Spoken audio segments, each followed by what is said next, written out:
चांगले रिव्हरफ्रंट्स असणं, चांगल्या टेकड्या असणं, चांगली गार्डन्स असणं, चालायला जागा असणं, पोहायला जागा असणं, खेळायला जागा असणं, ह्या सगळ्या फार आपल्या गरजा आहे. हे आपण कधी अँटिसिपेटही करत नाही आणि आपण अशी मागणी पण करत नाही. म्हणजे हो. आज लोकं मॉलला फिरायला जातात, हे किती गरीब आहे अरे!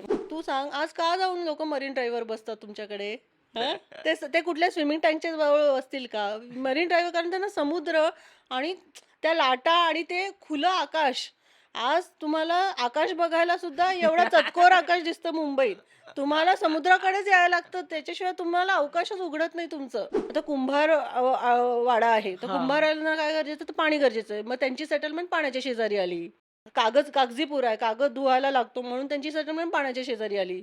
सो अशा पद्धतीने टाउन प्लॅनिंग ते करत गेले. पण त्याचबरोबर त्यांनी कॉमन स्पेसेस पण ठेवल्या होत्या. म्हणजे पार जे आहेत, हं. आज आपण म्हणतो नागनाथ पार, शनी पार, तर त्या पारावर छोटं मंदिर हे करून तिथे लोकं गप्पा मारू गप्पा मारू शकतील. शकतील. आपण पुण्याचा इतिहास बघताना एक फॉसिल मिळालं होतं, ज्याच्यावर ऑस्ट्रिच शेल होतं आणि त्याच्यावर माणसाने काहीतरी इन्स्क्राईब केलेलं पुण्यात मिळालेलं आहे आणि that is a indicator of a very dry climate of Pune. मला असं भीती कधी-कधी वाटते, की आपण परत तिकडे जाऊ की काय?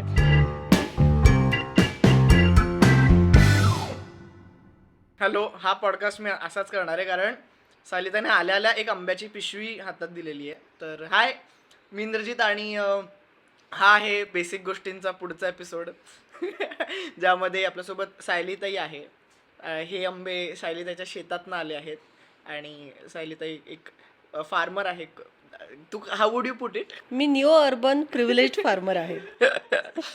सो बेसिकली आजचा आपला टॉपिक अर्बन फॉरेस्ट किंवा अर्बन नेचर. आपण शहरात राहून सुद्धा कितपत कळत किंवा न कळत निसर्गाशी काय इंटरॅक्ट करतोय. म्हणजे मला तरी वाटतं की हे खूप बेसिक आहे आपल्या रोजच्या आयुष्यातलं.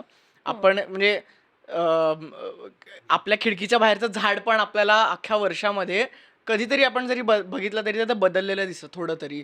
म्हणजे कुठेतरी एक थोडंसं 4 फुलं आलेली असतात. मग काही महिन्यानंतर त्या झाडाचा रंग एकदम पिवळा झालेला असतो. मग नंतर अरे पानं कुठे गेली? असं जे होतं. तर ह्या काही गोष्टी आणि त्या आपल्याला कोणत्या कोणत्या लेवल्सवरती अफेक्ट करू शकतात. त्या अशा काही आम्ही टॉपिक्सवरती चर्चा करणार आहोत. तर येस, हा पॉडकास्ट शेवटपर्यंत बघा. तुला म्हणजे मी तुझी ओळख करून देऊ शकतो, पण असं खूप खूप मोठ्या गोष्टी आहेत तुझ्या काय करतेस, तू भरपूर काय करतेस नाही, तर. मी तशी भटकी आहे मुळात.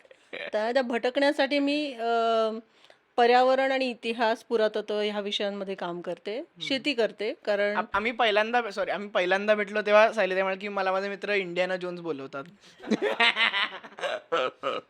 पण मी म्हणते की इंडियाना जोन्स नाहीये, कारण इंडियाना जोन्स प्रत्येक साईट डिस्ट्रक्ट करून टाकतो त्याच्या त्या एक्सप्लोरेशनपेक्षा. त्याच्यामुळे I don't want to be that definitely. मग काही जण हे पण म्हणतात लारा क्रॉफ्ट, सायली क्रॉफ्ट वगैरे असं काय काय नावं देतात. तू आता जो विषय सुरू केला ना, तो म्हणजे आपल्याला माणूस म्हणून आपण निसर्गाचा भाग आहोत की नाही यापासूनच ॲक्च्युली हा प्रश्न सुरू होतो. आता आपण जसं राहतो त्याच्यामुळे आपल्याला फार डिवोर्स्ड वाटतं नेचरपेक्षा. पण खरं ते नाही आहे आणि कितीही आपण नाकारलं तरी आपल्याला गरज आहे हो. निसर्गाची, हे आपल्याला दिसतं. हे याला आपण 2 पॉइंट्स ऑफ व्ह्यू म्हणतो. एक अँथ्रोपोसेंट्रिक आणि हम्म. इकोसेंट्रिक. तर आपण इकोसेंट्रिक डेफिनेटली आहोत. जरी आपल्याला अँथ्रोपोसेंट्रिक व्हावं असलं तरी सेल्फिशपणे का होईना आपल्याला निसर्ग गरजेचा असतो जगण्यासाठी. त्याच्यामुळे आपल्याला त्याच्याकडे लक्ष देण्याशिवाय पर्यायच नाही आहे असं मला वाटतं. तर वेगवेगळ्या गोष्टी आहे. एक म्हणजे गरज म्हणून, दुसरं म्हणजे सोबत म्हणून आणि तिसरं म्हणजे एस्थेटिक्स म्हणून. ह्या आणि मनोरंजनासाठी हो. म्हणून. या सर्व कारणासाठी आपल्याला निसर्ग, नेचर आपल्या आजूबाजूला लागतो असं मला वाटतं. शहरांबद्दल काय वाटतं तुला? शहरांबद्दल मला असं वाटतं, की आत्ताची जी शहरं आहे, ती कधी काळी गावं होती. हो. तर ती जेव्हा गावं होती किंवा शहर म्हणून किंवा सेटलमेंट म्हणून माणूस जेव्हा एखाद्या ठिकाणी वसायचा निर्णय करतो, त्याच्यामध्ये तो सगळ्यात बेस्ट पॉसिबल गोष्टी बघतो. असं तू पुण्यासारखं शहर बघितलं, तर ते पाणी वेस्टर्न हवं. हो. घाटच्या जवळ हो. आहे. सो आपल्याकडे ॲम्बिएंट टेम्परेचर आहे, ॲम्बिएंट रेनफॉल आहे. पेन्शनरचं पुणं वगैरे जे म्हणायचे पुण्याला, ते त्याच्यामुळेच म्हणायचं. मस्त गार चिल. वारा, शांतता, मॉडरेट सगळं, एकदम चिकचिक नाही. म्हणूनच ते सगळं जुळून आलेलं आहे. आणि पाणी म्हणजे कॉन्फ्लुएन्सवरच आहे ना, मुळा-मुठा कॉन्फ्लुएन्सवर पुणे आहे. त्याच्यामुळे पाणी पण जवळ होतं. त्याच्यामुळे आदिमानव पण इथे वसला आणि आत्ताचा पुणेकर पण तिथे कंटिन्यू करतोय. पेशवे असो किंवा इतरही कोणी असो आणि जसं आपल्याकडे डॅम्स झाल्यामुळे तर अजून मग पुणं वाढायलाही मदत झाली आहे. पण हे करताना कसं आहे ना, अ, आपण अ, काय ॲज अ अर्बन सिटिझन म्हणून आपण काय आपल्या गरजा आहे हे आपण लक्षात घ्यायला पाहिजे. हो. आपल्याला क्वालिटी अर्बन लाईफची पण गरज आहे आणि त्याच्यामध्ये चांगली मोबिलिटी असणं म्हणजे हं. चांगलं ट्रान्सपोर्टेशन हो. असणं, सगळ्या गोष्टी सोयी सुविधा असणं, एज्युकेशन असणं, हेल्थ असणं, ह्या गोष्टी वेलबिंगचा जसा भाग आहे, तसं right to good environment is one of our of need. Course. तर त्याच्यामुळे चांगले रिव्हर फ्रंट्स असणं, चांगल्या टेकड्या असणं, चांगली गार्डन्स असणं, चालायला जागा असणं, पोहायला जागा असणं, ह्या खेळायला जागा असणं, ह्या सगळ्या फार आपल्या गरजा आहे. हे आपण कधी हे हे करत नाही. आपण अँटिसिपेटही करत नाही आणि आपण अशी मागणी पण करत नाही. त्यामुळे हं. असं होतं की श्रिंक होत जातात ह्या जागा. म्हणजे कधी-काळी अशा गार्डन रिझर्वेशन्स वगैरे असायची प्रत्येक सबअर्ब्समध्ये वगैरे. पण आता ती कमी-कमी होऊन मग तिथे काहीतरी कमर्शियल ॲक्टिव्हिटी जास्त व्हायला लागते असं आपल्याला लक्षात येतं. हो. म्हणजे आज लोकं मॉलला फिरायला जातात हे किती गरीब आहे अरे! म्हणजे तर मला असं म्हणायचं की तू जर आज टेकडीवर गेला तर तुला झटकन 5 डिग्रीचा फरक जाणवतो. हो. म्हणजे दीज आर हो, लाइक हो, हीट हो. सिंक्स आणि पोल्युशन सिंक्स फॉर अस. त्याच्यामुळे तू कितीही पैसे भरून कुठल्या जिममध्ये गेल्यावर तुला जे नाही मिळणार ना, ते तुला टेकडीवर जाऊन मिळतं. पण पुण्यात अजूनही हे सायकल भरपूर कल्चर आहे ना, म्हणजे असं कोण ना कोणतरी एक चला संडेला सायकल काढून पण टेकडी. आता सायकलवर जाणं हे पार्ट ऑफ अ लाईफस्टाईल झालंय. तेव्हा आम्ही त्याला तसं म्हणायचो पण नाही अरे. म्हणजे एक अच्छा. वेगळा प्रयोग किंवा वेगळा शारीरिक श्रम हं, करणे हं. ह्यासाठी आपण ते एक मुद्दाम कॉन्शियसली केलेली ॲक्टिव्हिटी म्हणून आज आपण सायकलिंगकडे बघतो.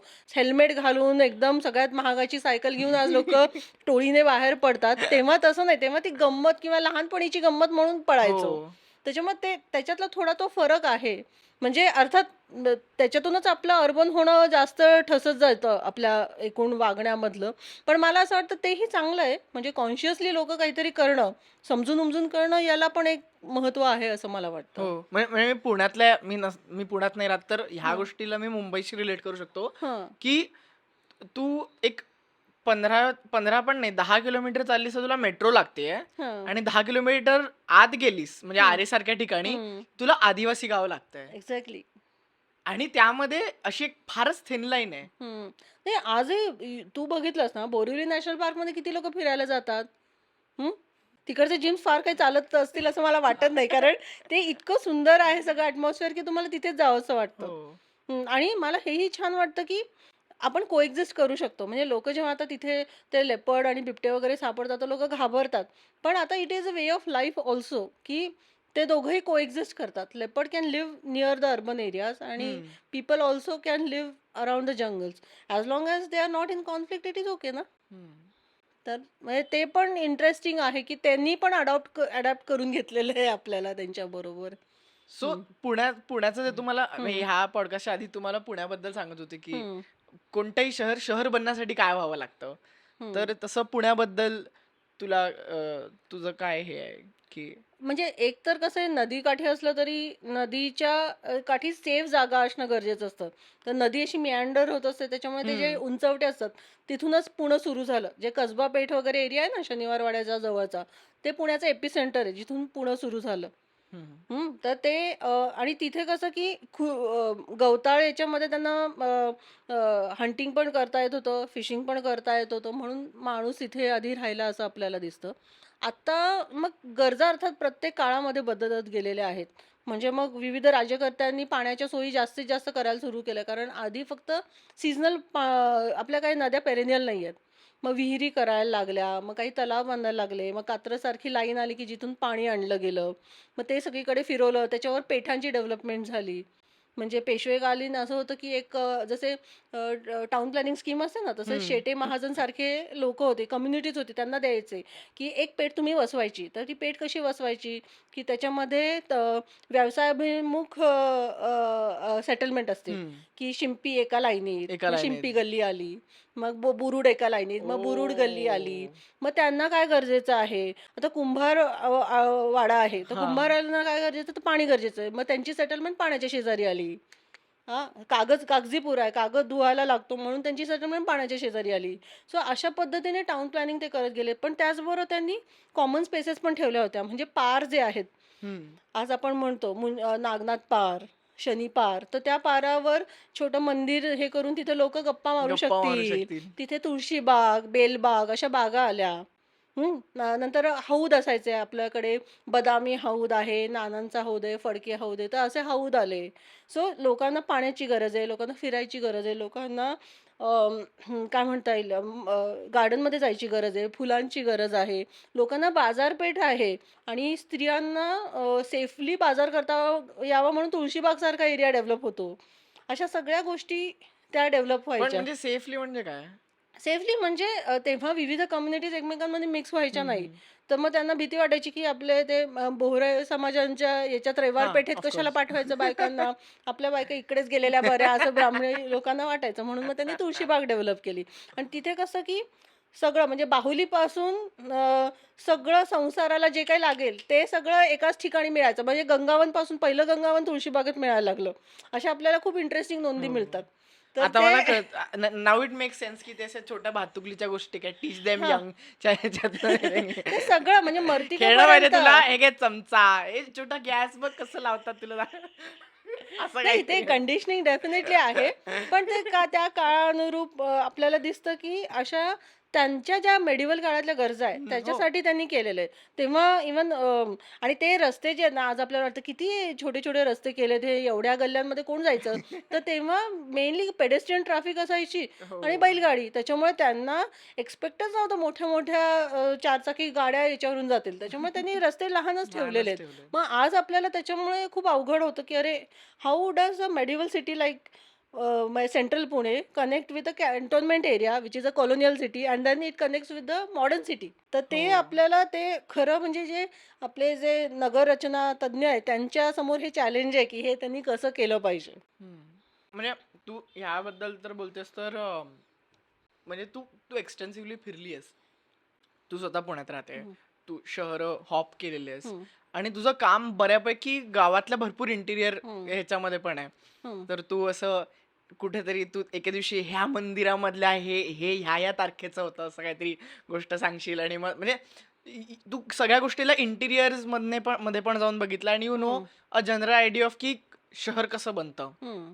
तर तुला वाटतं की गाव आणि शहर ह्या दोन, मला नाही माहिती भारतातच आहे का इतर कुठे पण आहे, की ह्या दोन खूप बायनरी गोष्टी झालेल्या आहेत.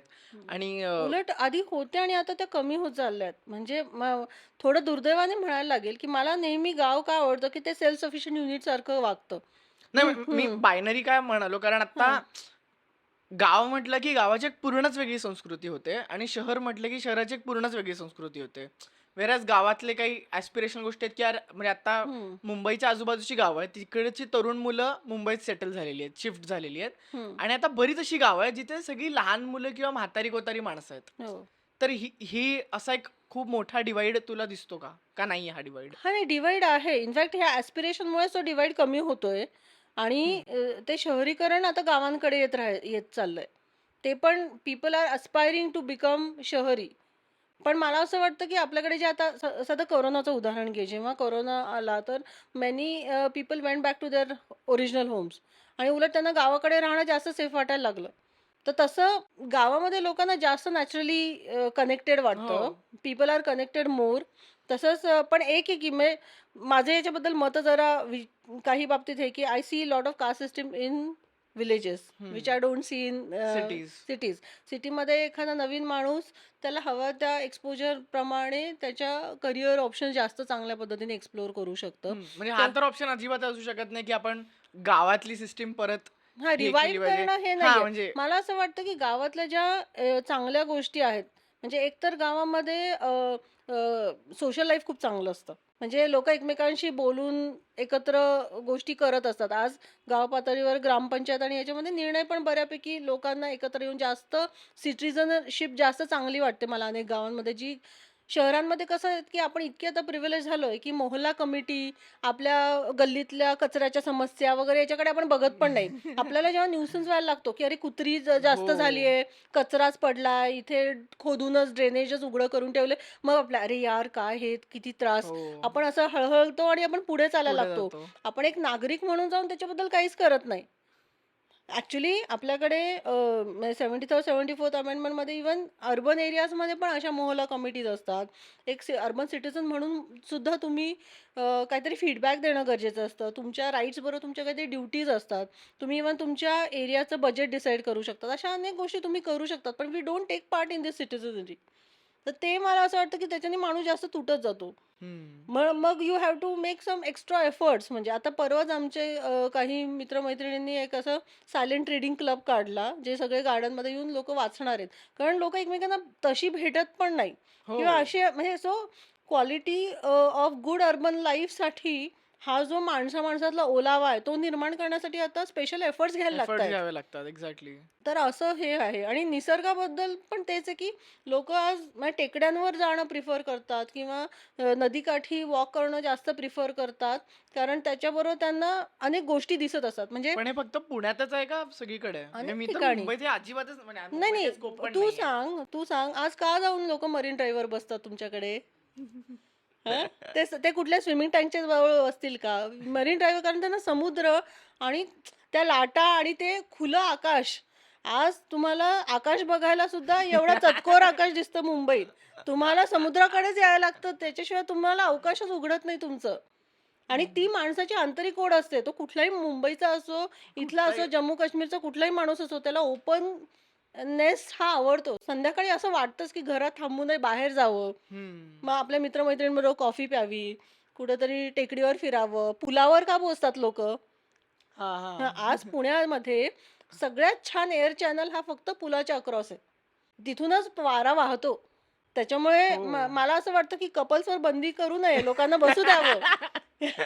कारण दॅट इज आर म्हणजे आज काय होतं, आपण लिटरली आणि फिगरेटिव्हली नदीकडे पाठ केलेली आहे. हो लोक हो. आधी रिव्हर व्ह्यू घरं बांधायची. आता आपलं ड्रेनेज नदीत जातं. नदीची आपल्याला गरज नाही उरली आणि आपण म्हणतो काय, नदी किती गटार झाली आहे. ते म्हणजे त्याचा कर्ता कोण आहे? कोणी केली नदी गटार? माणसानेच केली. पण आपण ते आपल्याकडे नाही, झाली असं काहीतरी आपोआप झाली जणू. इनफॅक्ट नदी has its own mechanism to clean itself.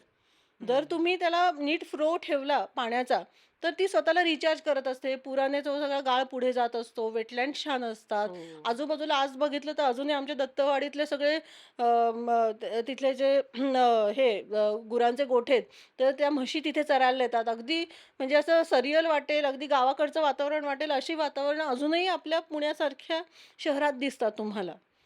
पण आपण आपल्याला ते लक्षात येत नाही. आपण म्हणजे वी डोंट व्हॅल्यू ऑल दिस. ह्या खूप हम्म. इंटँजिबल गोष्टी आहे. ह्या हो कुठे पैसे देऊन तुम्हाला विकत मिळत नाही. पण त्यांची एकदा गेल्यावरच तुम्हाला व्हॅल्यू जाणवायला लागते. हो. म्हणजे हे मी आता तुला हे पॉडकास्ट सुरू होण्याच्या आधी पण जो किस्सा सांगितला तो त्याच हं, स्पेस मधला आहे की मी शाळेत असताना आमची बस MIDCच्या एका एरियातनं जायची आणि हं, MIDC मध्ये तो स्वॅम्प क्रिएट झाला होता, जिथे हं, एक असा एक थोडासा एक कठडा होता. हं, ज्या कठड्यावरती एक तो टिटवी पक्षी आहे, रेड हं. वॉटल स्टिन नाही लॅपिंग, लॅपविंग सॉरी, लॅपिंग. तो आणि एक वायर टेल स्वॅलो, ते तिथे त्यांच्या दोघांचं घरटं होतं आणि हं, रोज रोज मला ते दिसायचे शाळेतनं. सो मी हं, बसच्या ह्या साईडला जरी बसलो असेल तरी मी ह्या साईडला यायचो. हं, आणि अजून माझ्या नंतर एक महिन्याभरानंतर अरे नाही थांब, तो स्पॉट येतो, तर आम्ही ह्या साईडची बसची मुलं आम्ही अशी 10-12 सीट्स त्या साईडला यायचो. असं लॅपविंग बघायचं. दिसला आणि मग परत येऊन बसमध्ये बसायचो. ते व्हायचं. आणि हं, वन फाईन डे आम्ही गेल्यानंतर तिथे एक रॅन्डम बिल्डिंग होती, हं, पांढऱ्या रंगाची चकचकीत मोठी बिल्डिंग. हं, आणि मग म्हटलं की अरे यार हे अजून कमी होणार आहे. आणि म्हणजे आपण हं. जसं शहरातला निसर्ग बघतो तर आपण प्रायमरीली काय म्हणतो, तर मग आपण झाडं बघतो, टेकड्या बघतो वगैरे. पण आय थिंक जनावरं पण खूपच त्या ह्याच्यात रोल हो, प्ले हो. करतात. डेफिनेटली. म्हणजे शहरी जनावरं सुद्धा, म्हणजे मग गायी असतील किंवा मग शहरातले फंगस असतील बाबा, किंवा नाही आता नदीकाठी पण काही लोक मुंगुसांना खाऊ घालतात हो. किंवा असे काही काही जागा असतात. मी सुद्धा म्हणजे असा रूट म्हणजे घेते. विचार कर ना, आपण हम्म. समजा असं फक्त बसून विचार केला की पुण्यामध्ये माणसांचं पॉप्युलेशन आहे त्याच्यापेक्षा किती जास्त उंदरांचं पॉप्युलेशन असू शकतं. नाही पण अर्थात उंदीर कॅन बी प्रॉब्लेमॅटिक हो, जस्ट ऑफकोर्स. लाईक पण मॉस्किटोज म्हणजे हो. किंवा कबूतर. तर हे म्हणजे लाईक अगेन जसं तू म्हणालीस की लाईक की एक त्यातला एक चांगला भाग आहे आणि त्यातला की हे इंडिकेटर्स आहेत की इथे खूप जास्त नाही हे आहे. कुठल्या प्रकारचा फ्लोरा फाउना हवा हम्म. याबद्दल आपण विचार करू शकतो. लोक आपल्या इथे पुणे त्या बाबतीत म्हणजे अगदी आतापर्यंत बिबटे टेकडीवर यायचे किंवा हायना यायचा अशा पण नोंदी आपल्याकडे आहेत. किंवा आज अर्थात आपण घाबरून जातो कारण गवा आला. कारण हम्म. गवा खूप लांबून आला आणि तो आल्यावरही आपल्याकडे तो सिव्हिक सेन्स नाहीये की याला बिचाऱ्याला आहे तसं जाऊ आहे तसं द्यावं. हो. हां, शेवटी we ended up killing that poor creature. तर म्हणजे आपण इतके डिवोर्स्ड आहोत निसर्गापासून, की निसर्गातलं इतकं फॉरेन वाटतं आपल्याला सौंदर्यवान ते. हां, इतकी मस्त प्राणी जो अगदी सरियल वाटावा असा आला, तर we cannot even welcome that properly. आपण घाबरून त्याच्याभोवती गोंधळ घालून त्याला अगदी म्हणजे कसं तरी त्याला अगदी ट्रॉमटाईज करून शेवटी we ended up killing it. Hmm. So I think आपण निसर्गाकडे ना फक्त काय होतं की आज लोक ताडोबा इकडे तिकडे जातात सँच्युरीज मध्ये जातात राईड्स घेतात they pay exclusively to see the wildlife. मला असं वाटतं की that shows the disconnect that we हो. हॅव. आपण आपल्या आजूबाजूला जितकं नैसर्गिक पद्धतीने साध्या साध्या गोष्टी करता येईल त्याच्यातून आपण कनेक्ट व्हायला पाहिजे आणि फक्त ॲस्थेटिक कारणासाठी नाही. त्यांचं त्यांचं स्वतःचं राईट टू लाईफ आहे हा आपण कधी रेकग्नाइज नाही करत. म्हणजे मला कधी-कधी आपल्या घरातल्या ज्या काकू-मावशी लोकं छान वाटतात, की ते पोळी कावळ्यासाठी ठेवतात, हे ठेवतात. हो. कारण तो कनेक्ट आहे आणि त्याच्याभोवती त्यांचं जग असतं कधी-कधी. नाही हां, 4 वाजता आमच्याकडे तो हो, हो, पोपट हो, येऊन खाऊन हो. जातो बापरे! वगैरे. अशा अनेक लहान-सहान माझ्या गोष्टीने घरी ना माणूस एक रेड हं, लेबल चहाचा डबा आहे ज्याच्यामध्ये रतलामी शेव ठेवलेली असते. हं, त्याला कोणीच हात लावायचा नसतो. ती शेव फक्त सकाळी येणाऱ्या कावळ्यासाठी असते. हं, तर आणि मला सिरियसली कळत नाही त्या कावळ्याचं आणि माझ्या घरच्यांचं, माझे आई-बाबा दोन्ही हे करतात. कदाचित त्यांचे कावळे पण वेगवेगळे असतील. हं. त्यांचं ना सकाळी ना एक कावळा येतो, तो काव-काव करतो आणि यांना कसं काय हो, हो, आले, आले. येते, थांब जरा, देते. म्हणजे हे कन्व्हर्सेशन चालतं त्यांचं सकाळी. आणि मी काम करत म्हटलं की आई त्याला हे काहीच कळणार नाहीये. मग आई तसे तो डबा वाजवत वाजवत येते. मग तो कावळा जवळच्या फांदीवर बसतो आणि मग आई डबा आली की तो कावळा पण हुशार, तो असं बाजूला जाणार, "नाही मी काय बघत नाहीये, मी काय बघत नाही, तू टाक तू." आणि मग त्या डब्यामध्ये त्या गोष्टी ती टाकते आणि मग ती परत किचनमध्ये आल्यानंतर तो असा कावळा येतो. असं सगळं आहे आणि आमच्या घरी एक इकोसिस्टम बनवली आहे. कावळ्यांचा हा डबा, चिमण्यांचा हा डबा, मग त्याच्यात चिमण्यांना कधी खायला मिळत नाही. कबुतरच येतात सगळीकडे आणि मग कबूतर आलं की मग आई कबुतरांना उडवते. म्हणते की नाही हे चिमण्यांचं आहे.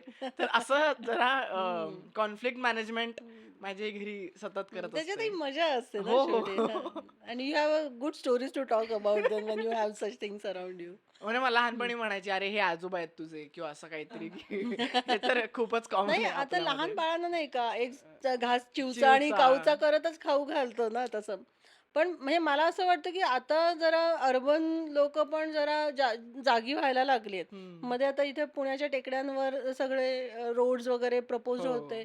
त्यासाठी लोकांनी प्रॉपर रॅली काढली आणि मला खूप आश्चर्य वाटलं की मेनली जे पॅरेंट्स होते, ज्यांना लहान मुलं होती त्यांना त्यांच्या भविष्याची काळजी वाटत होती, की आपली मुलं कुठल्या जगात वाढतील आणि ते चांगलं जग असावं याच्यासाठी ती पहिल्यांदा आयुष्यात मोर्चामध्ये उतरली होती.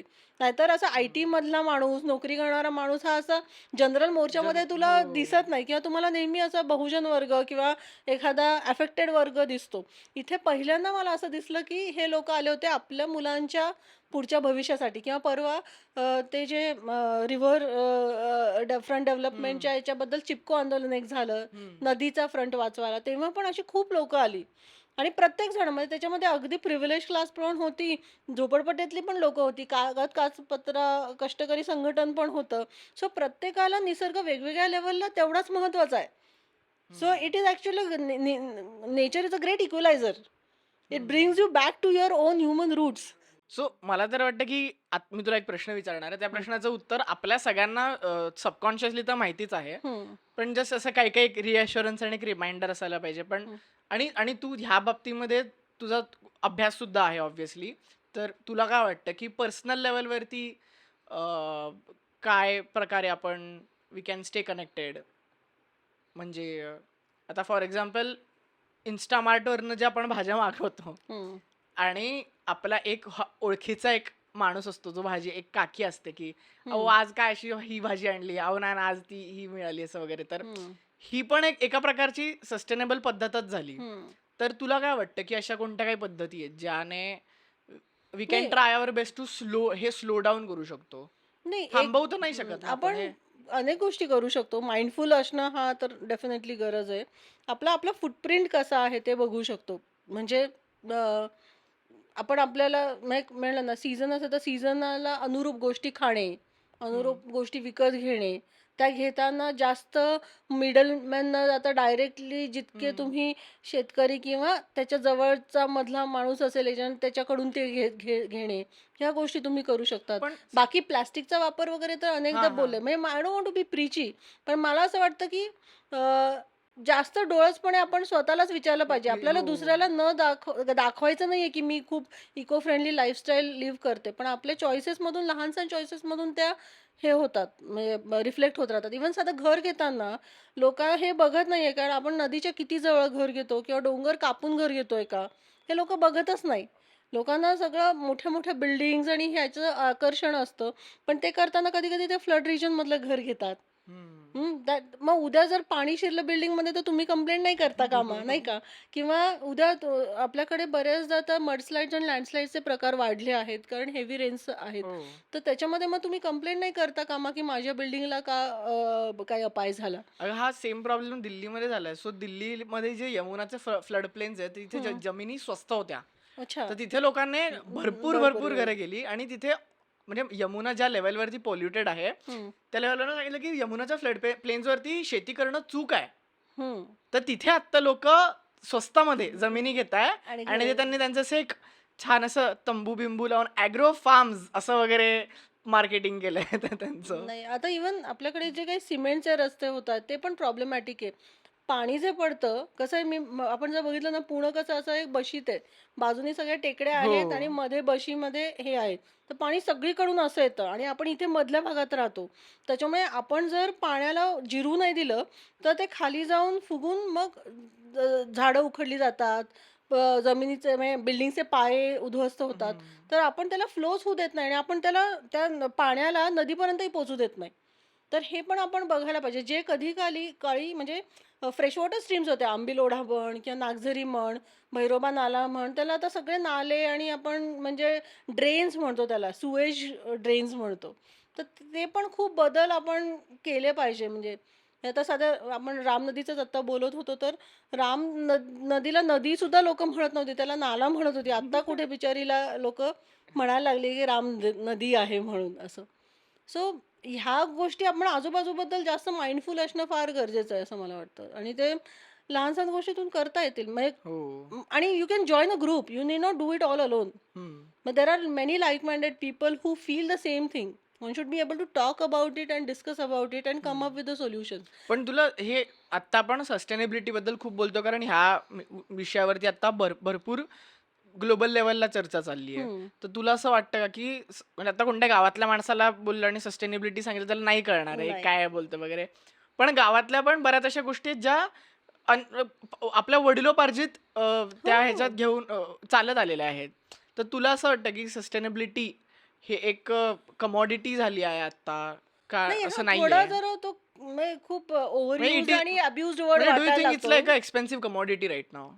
सस्टेनेबिलिटी. तुम्ही नक्की काय करतात त्याच्यावर आहे. How do you take sustainability? म्हणजे मला असं वाटतं, की माझे सासरे जर आज रद्दी जमा करून विकत असतील, तर ती जास्त हो. सस्टेनेबल गोष्ट आहे. ओके. किंवा माझी आई जर दुधाच्या पिशव्या साफ करून त्या परत वापरत असेल, तर ती जास्त सस्टेनेबल गोष्ट आहे. त्याच्यासाठी मी काहीतरी महागडं कुठल्यातरी मॉलमध्ये जाऊन अगदी ऑर्गॅनिक ते एलिफंट पूपनी केलेला पेपरचं आम्ही वापरतो आहे. असं काही करायची गरज नाहीये. म्हणजे कळतंय ना हो, तुला? म्हणजे हो. मला वाटतं, की मराठी माणूस आणि आपलं एकूण मध्यमवर्गीय समाज सुद्धा हा खूप बाबतीत गोष्टी परत-परत बांबू टूथब्रश. वापरणे हां, किंवा रिपेअरिंग हो, आणि हो. मेंटेनन्सची आपल्याकडेची जी हे होती. आज तुला छत्र्या रिपेअर करणारे किंवा बॅग रिपेअर करणारे हे लोकं सापडतच नाही. हो. हां, म्हणजे तुला अगदी तुळशीबागमध्ये गेल्याशिवाय ते सगळं मिळत पण नाही. नशिबाने आज पेठांमध्ये ते आहे म्हणून आपण ते करू शकतो. चपला रिपेअर करणारे लोक, हे लोक, आपण त्यांच्याकडे एक लोअर स्टेटसने बघतो. म्हणजे पहिली गोष्ट म्हणजे आपण ह्या सगळ्या गोष्टींना चांगलं स्टेटस देण्याची गरज आहे. Hmm. Sustainability is not a fad. Sustainability is the sanest thing that you can do today. Okay, आणि ते करताना आपल्याच म्हणजे इतिहासामध्ये, आपल्या जुन्या जीवनशैलीमध्ये अनेक उत्तरं आहेत जी आपण कधी बघतच नाही, किंवा त्यांना हो. आपण कसं कधी you we look down upon it, आपल्याला ते स्टेटस वाटत नाही. म्हणजे आता सस्टेनेबिलिटी सगळ्यात मेगा पर्स्पेक्टिव्ह बघितलं तर देवराया आहेत. हम्म, म्हणजे किंवा अरे इथे जाऊ नका, मग हे जंगल वाचलं. हम्म. ह्या काही गोष्टी हा, म्हणजे आता गावागावांमध्ये कसं होतं की तो समाज काही इकडे तिकडे फिरत नव्हता. आपल्या एवढेच आपल्याकडे रिसोर्स आहे याची त्यांना नीट जाणीव होती, आणि त्याच्यामुळे त्यांनी काही भाग हा वापरायचा नाही, किंवा आपला जो बारमाही ओढा आहे त्याच्यासाठी वाचवायला आपण हे जंगल वर्षानुवर्ष पिढ्यानपिढ्या जपवून ठेवू, आणि मग त्याला काहीतरी रिलीजियस स्टेटस देऊ. अशा प्रकारे आपल्याकडे हो. खूप गोष्टी आणि याच्या केलेल्या आहेत. गोष्टी पण खूप क्रेझी आहेत. म्हणजे हो, अशा हो, अमेझिंग आहे. गावागावांमध्ये वेगवेगळ्याच गोष्टी आहेत. हो, म्हणजे खरं सांगायचं ना, तर आपलं तर इवन ही पर्वती आहे. पर्वती, तळजाई, वाघजाई, ही आपली चतुर्शृंगी, या सगळ्या बहिणी आहेत. त्यांची पण गोष्ट आहे. आणि ह्या कधी काळी म्हणजे ह्या छोट्या ग्रोव्हज होत्या. पण आपण ते विसरूनच गेलेलो आहे. म्हणजे नशिबाने आज त्या पुणेकरांच्या प्रयत्नाने सगळ्या वाचल्या आहेत. पण त्या वाचून ठेवणं आणि त्या फक्त फॉरेस्ट डिपार्टमेंटची मालकी आहे असं न बघणं, हम्म. हे आपली सगळ्यांची कलेक्टिव्ह कॉमन्स आहेत. आपले नॅचरल कॉमन्स आहे, आपले कल्चरल कॉमन्स आहेत, आपलं हेरिटेज आहे, हे हो. बघणं गरजेचं आहे. म्हणजे जेवढं नॅचरली हे आहे तितकं it holds a lot of cultural value yes, yes, सुद्धा असं एक. डेफिनेटली. कारण असोसिएशन रे, आणि कल्चरल म्हणजे काहीतरी असं उत्सवीकरण हा नाही, नाही फक्त नाही पर्सनली सुद्धा आपण लहानपणी काहीतरी तिथे केलेलं असतं, आपण काहीतरी शिकलेलो असतो. आज प्रत्येक हिमालयात जाऊन ट्रेक करणारा पुणेकर पहिल्यांदा चढतो ती ते टेकडीच टेकडीच आहे. प्रॅक्टिससाठी. हो. लोक व्यायामासाठी येतात, लोक प्रॅक्टिससाठी येतात. आमच्या केळेवाडीतली मुलं तिथे अभ्यासासाठी येतात. हं? खूप वेगवेगळ्या गोष्टींसाठी लोक येतात तिथे. म्हणजे त्यामुळे हे मल्टिपल यूज, आणि हे सगळं फ्री आहे, हे लक्षात घे. आणि हो. आणि आपण याची जर कॉस्ट काढायची म्हटलीच ना इंद्रजीत, ती इतकी येईल की आपण ती कधीच फेडू शकणार नाही. हे सो वी मुंबईत झालं. आता मुंबईमध्ये कोणत्याही गोष्टीला ना एक प्राइस टॅग आहे आता. हा, तुम्हाला हा, काहीही करायचं असेल ना, you have to pay a price. म्हणजे हं, तुम्हाला अशी एक मॅनग्रूव्ह टूर करायची आहे, अच्छा. तर त्याची एक प्राइस आहे, विच इज फेअर. म्हणजे आता हम्म, ते करणारे पण लोक त्या बाबतीत इंटरेस्ट घेत आहे, ह्याचं पण हम्म, एक हो, तसं कौतुक हो. आहे मग म्हणाला. मॅनग्रोव्ह टूरला 1,500-2,000 रुपये लागतात. फ्लेमिंगो टूरला 2,000-1,000 हो. लागतात. मी बघितलंय ते ऍडव्हर्टाईज. तर ते जरा थोडंसं सॅड नाहीये का? नाही, पण मला असं वाटतं की हा थोडं सॅड आहे, पण I think we can reverse it also. Unless we open of course. People's eyes to this, बरोबर. People won't know. म्हणजे आता आम्ही जेव्हा हरवलेले पुणे वगैरे दाखवतो, म्हणजे हरवत चाललेलं पुणे हम्म, ऍक्च्युली, हम्म. की त्याच्यामध्ये काय तांबट असतील, हा हम्म. कुंभारवाडा दाखवतो, मंडई दाखवतो, मंडईचं वेगळं पुणेरी ब्रँड ऑफ बिझनेसमॅन्स दाखवतो. हे असं सगळं दाखवल्यामुळे एक मजा हो. येते. म्हणजे लोकांना तेवढं त्यांचे सराउंडिंग्स कळतात. आपला हे कुठून येतो, आपण कुठून गोष्टी विकत घेतो, ती लाईन काय आहे, त्याचं म्हणजे फुटप्रिंट मला काय तर एक आहे. वाटतं की निसर्ग वाचवण्यासाठी स्टोरी टेलिंग पेक्षा जास्त चांगलं कोणतं हे नाहीच आहे. मला तर एक हे वाटतं की मग फोक डेफिनेटली. असेल त्याच्यामध्ये. पण there are stories which are real and stories which are myth. We should be able to identify the which is mythical story and which is a saner story. Saner story of course. ते आहे. आत्ता तरी म्हणजे एक आम्ही recently documentary बघितली. तू बघितलीस का ऑल दॅट ब्रीज? नाही, नाही, बघायची आहे मला ती. हो, तर दिल्लीची. ह्या हां. वेळेस एलिफंट विस्परर सोबत तिचंही तिचंही नॉमिनेशन होतं नॉमिनेशन झालं. ऑस्कर्सला. तर हं. ती फिल्म ह्या एक्झॅक्ट टॉपिक बद्दल बोलते. तुम्हाला कुठेही बघायला मिळाली तर ते प्लीज बघा ती डॉक्युमेंटरी. तर ह्या खरं तर ते that is also one reason की आपण ह्याबद्दल का बोलतोय की मला ह्या माहितीच आयडियाच नाही आहे की शहर म्हटलं की आपण फक्त बघतो की शहरात माणसंच राहतात, आणि माणसांच्या आजूबाजूला पेरिफेरीला सबऑर्डिनेट्स काही गोष्टी आहेत, काही झाडं आहेत, काही झाडं फुटपाथच्या साईडला लावलेली आहेत. ती आपण अशी एक छान आपल्यासाठी बनवून ठेवली आहे, आणि मग आपल्याला विकेंड मिळाल्यावरती आपण असं छान निसर्गाच्या सानिध्यात जाऊन परत येतो. तर ह्या याच्यामध्ये आपण हे विसरलोच आहे की शहरात राहून सुद्धा आपण खूप इंटरॅक्ट करतोय निसर्गाशी, आणि त्याच्यातलं दोन्ही, the good aspect and the bad नाही, ऍस्पेक्ट. आपल्याकडे बायोडायव्हर्सिटी हॉटस्पॉट्स म्हणता येईल हो अशा हो. जागा आहे आज पुण्यात. म्हणजे इवन प्लांट्स असेल, सगळ्या टॅक्सचा म्हणजे अगदी मॅमल्सपासून जर तू बघितलं, स्नेक्स असतील, बर्ड्स असतील, ड्रॅगन फ्लाईज असतील, बटरफ्लाईज असतील, याच्या इवन फिश डायव्हर्सिटीबद्दल आपल्याकडे सगळे आकडे सगळ्या हुशार पुणेकरांनी नोंदवून ठेवलेले आहेत. आणि तुम्हाला कळतं की अनेक म्हणजे काही 100च्या वर आकडे आहेत त्या सगळ्या स्पीशीजचे. त्याच्यामुळे असं नाही आहे की there is not anything thriving around Pune. Only thing is we are not doing anything to conserve it. हाच मुद्दा आहे. म्हणजे ते जे राहत आहे ते माणसांमुळे नाही आहेत, उलट माणसांनी प्रयत्न करूनही ते जिवंत आहेत असं म्हणायची वेळ येते. हे सगळ्यात मोठं दुर्दैव आहे. We should actually acknowledge the flora fauna and their habitats कुठे आहेत. आणि ते हॅबिटॅट असे काहीतरी अभयारण्यासारखे कॉर्डन ऑफ केलेले, कुंपण घातलेले हो, नाही आहेत, तर तुमच्या माझ्या आजूबाजूला आहेत. आजूबाजूतलेच आहेत. ते आयडेंटिफाय करणं आणि ते जास्त चांगले कसे करता येईल याचा विचार करणं. कारण हा आपल्यालासाठी पण महत्त्वाचाच आहे ना मुद्दा. आपण काही आभाळातून नाही पडलेलो आहे, शेवटी आपण इथूनच तयार झालेलो आहे आणि राहिलेलो हो. आहे. म्हणजे मला खूप असं हे होतं की आर्किओलॉजीमध्ये आपण पुण्याचा इतिहास बघताना एक फॉसिल मिळालं होतं, ज्याच्यावर ऑस्ट्रिच शेल होतं आणि त्याच्यावर माणसाने काहीतरी इन्स्क्राईब केलेलं पुण्यात मिळालेलं आहे. आणि that is a indicator of a very dry climate of Pune. हां, विच वॉज लाईक प्लॅस्टोसिन एज म्हणून एक खूप असं काही हजार वर्षांपूर्वीचं एज. मला असं भीती कधी कधी वाटते की आपण परत तिकडे जाऊ की काय, की परत ऑस्ट्रिच राहील अशा वाळवंट आपल्याकडे होऊ नये असं मला खूप वाटतं.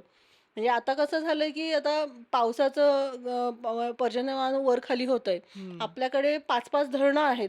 पण धरणं किती काळ पाणी धरून ठेवणार? कधी काळी ते सगळं सोडायला लागेल आणि एकदा समजा जर खूप मोठा पाऊस झाला, जसं माळीणला झाला आणि सगळे पाणी हे झालं, तर परत 1961 सारखं पानशेत पूर यायला वेळ नाही लागणार आणि तो ह्युमन इंड्यूस असणार आहे. तो निसर्ग हम्म. इंड्यूस किंवा काही ॲक्सिडेंटमुळे नसणार आहे. त्याच्यामुळे मला फार भीती वाटते, की या कॅटोस्ट्रॉफीजपासून आपण असे फक्त 2 हात लांब आहोत. हम्म. कधीही काही होऊ शकतं. आता तू चांदणी चौकात जर जेव्हा तू दगड फोडलेला बघतो, तिथूनही पाणी पाझरत असतं. आपल्या सगळ्या टेकड्यांच्या खाली मोठे-मोठे ॲक्विफर्स आहेत. पण ते फोडून आता सगळं पाणी वाहतंय. आपल्याला कधी-काळी ते लागणार आहे. क्लायमेट चेंजच्या काळात पाणी मिळणं हे खूप गरजेचं असतं. हम्म. पण त्याच्याबद्दल आपण फार अॅपॅथेटिक कॅज्युअल आहोत. आहे. हो. आपत्ती आहे आपल्या मनामध्ये. ते we are not really concern about it. But I think things will change. ते होपफुली. म्हणजे आपण वानरीण आहोत. वी नीड टू डिसाईड की काय करतो आपण. म्हणजे ते पाणी इथपर्यंत आलंय. आता बघायचं आपल्याला कसं वाचवायचं स्वतःला आणि आपल्या पुढच्या पोरांना. आपलं म्हणजे हं, एका गोष्टीचं मला खूपच जरा वियर्ड फिलिंग आहे, की निसर्गाच्या आपल्या ज्या काही आठवणी आहेत त्या हं, जास्तीत जास्त लहानपणीतल्या आठवणी आहेत. हं, हं, म्हणजे की अरे आम्ही झाडातनं हे तोडून खायचो किंवा अरे हं, इकडे आम्ही हे बघायचो वगैरे, हं. अशा मेमरीज आहेत. तर मला फक्त एक वाटतं की तुझ्या ज्या ज्या अशा मेमरी आहेत त्याच्याहून फार कमी मेमरीज माझ्या आहेत आणि माझ्यानंतर जे कोणी असेल त्याच्याहून फार कमी मेमरीज त्यांच्या असतील. तर त्यांच्या काय मेमरी असतील माहिती नाही, पण No, निसर्गाशी रिलेटेड खूपच अशा क्षुल्लक no, छोट्या it's छोट्या our छोट्या. responsibility to recreate those memories. Yes, म्हणजे आज ऑफकोर्स. मी तुला ते आंबे आणलेत ना, ते त्याच्यासाठीच आणले. ते हां, म्हणजे कापून तर सगळेच खातात. पण लहानपणी जसे पिळून आंबे खाऊन, कपडे खराब करून खाण्याची जी मजा आहे, ती तुला मिळावी म्हणूनच आणलेत. सो आय थिंक आणि as you rightly said good stories आणि that will be like a packages through which we can send out correct. This messages. आपण पुण्याला म्हणजे स्मार्ट सिटी वगैरेचे टॅग आले होते, तेव्हा लोकं म्हणायची, "आम्ही ऑलरेडी स्मार्ट आहोत" वगैरे. तर पुणेकर तर एक्स्ट्रा स्मार्ट आहेतच. पण मला असं वाटतं, की पुणेकरांनी किंवा इकडे कुठल्याही सिटी ड्वेलर्सनी सेन व्हायला पाहिजे. हो, तर खरं ते आहे. Sanity is very important in this age. आणि ते झालं तर आणि ती मग सॅनिटी आय थिंक प्रत्येक सोशल स्टॅटरमध्ये सेम असते असं वाटतं का तुला? नाही, कमी जास्त जरी असली हम्म. तरी ती पण वाढली ती पाहिजे, वाढली असली पाहिजे पाहिजे. असं मला बरोबर. वाटतं. हां. अजून काही ऍड करायचं तुला? नाही. नाही. I think I am fine. ठीक आहे. Great, great. Thank you so much तू आलीस. तुझ्या आपण आपण लिटरली 3 ते 4 तास भेटलो. 3-4 पेक्षा कमी 2-3दा भेटलो. पण तुझ्याबरोबर या सगळ्या गप्पा ऑन पॉडकास्ट, ऑफ पॉडकास्ट फारच रिसोर्सफुल असतात आणि नाही, नाही. तू हे दॅट इज. सगळं ऐकून घेतलं आणि तुला असं जार्गनचा कंटाळा नाही आला नाही, याच्याबद्दल मला अजिबात नाही. मी आनंद आहे. हे अजून भरपूर ऐकू शकतो. हं. हा एकच पॉडकास्ट आय एम शुअर की आम्ही अजून खूप पॉडकास्ट करणार. तुला हं. आवडेल का अजून यावरती अजून काय हो, काय नक्की ना. आपण बोलूया. केलेलं आपण? हो, नक्की. कारण हा एक विषय आहे जे सायलीताई बोलते. हं. असे अजून भरपूर हं. तिचं एक्सपर्टीज आहे. ह्याच्या आधी पण एक छान न शूट झालेला पॉडकास्ट बाहेर आम्ही एक गप्पांच्या स्वरूपात झाला आहे. तर येस. हा तुम्हाला कसा वाटला हे आम्हाला कमेंट्स सेक्शनमध्ये सांगा. ह्यावरती तुमचे काय विचार असतील ते सुद्धा आम्हाला जाणून घ्यायला आवडेल. तुम्ही सायली ताईला फॉलो करू शकतात. कशावर फॉलो करतील मी तुला ते? इन्स्टावर आहे सायली के दातार, किंवा फेसबुकवर पण आहे येस, तर अवेलेबल. त्यावर आणि I am a dial an archaeologist, dial an ecologist, dial a farmer. So you can pick up the phone and call me any time for any this subject related things perfect, any time. Perfect. आणि हा podcast तुम्ही अजून इतर कोणत्या माध्यमांवर ऐकत असाल, जसं की Spotify, YouTube, काय Apple पॉडकास्ट वगैरे, ते तिथे सगळीकडे तुम्ही ऐकत असाल तर तिथेही आम्हाला फॉलो करा. बेसिक गोष्टी ह्या सीरीजमध्ये तुम्हाला अजून काय ऐकायला आवडेल, कोणत्या टॉपिक्सवर बोललेलं आवडेल, ते त्याचा प्लीज फीडबॅक कळवा. कारण आम्ही पण सुरुवातच करत आहोत, तर नव्या नव्या गोष्टी एक्सप्लोर करायला मिळत आहेत. तर येस, लेट अस नो. आणि थँक्यू ताई, तू आलीस. थँक्यू.